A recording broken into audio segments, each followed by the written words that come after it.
বার্ধক্য ভাতা, আবাস যোজনা সহ অন্যান্য সুযোগ সুবিধা কতটা পাচ্ছে জেলার মানুষ খতিয়ে দেখতে পূর্ব মেদিনীপুরে কেন্দ্রীয় প্রতিনিধি দল। মঙ্গলবার তমলুকের উত্তর সোনামুই গ্রাম পঞ্চায়েত এলাকায় যান এই দলের প্রতিনিধিরা। কেন্দ্রীয় প্রকল্পগুলি নিয়ে এলাকাবাসীর সঙ্গে কথা বলেন। আগামী কয়েকদিন ধরে জেলার বিভিন্ন গ্রাম পঞ্চায়েত এলাকাগুলিতে ঘুরে দেখবেন তারা।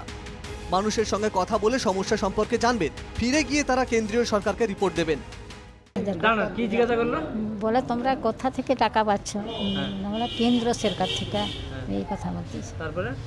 তারপরে বলছে কত করে দিলে তোমাদের, না বলে আমি বলছি 2000 করে। ওনারা দেখছেন যে কেন্দ্রের যে প্রকল্পগুলো, সেই প্রকল্পগুলো কি আছে বা রাজ্যে সেই প্রকল্পগুলোকে কিভাবে পরিচালনা করছে, প্রত্যেক বেনিফিশিয়ারিকে দেখছে, ডেকে ওনাদের জিজ্ঞেস করছে যে আপনারা যে বেনিফিশিয়ারি মানে আপনারা যে ফ্যাসিলিটিগুলো পাচ্ছেন। কেন্দ্র 100 দিনের টাকা, আবাস যোজনার টাকা বন্ধ করে দিয়েছে। ভোটের আগে জেলায় কেন্দ্রের তরফে দল আসা মানুষকে বিভ্রান্ত করা ছাড়া কিছু নয়, অভিযোগ তৃণমূলের।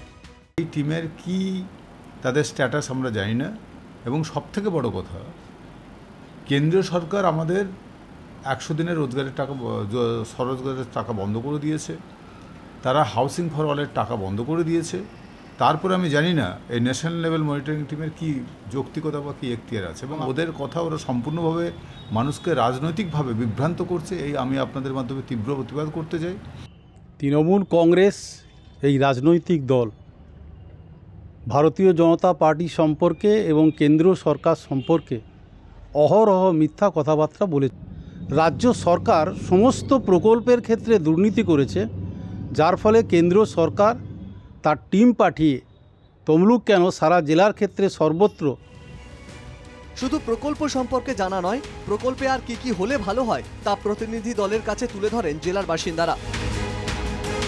তমলুক থেকে কাজল মাইতির রিপোর্ট, NKTV বাংলা।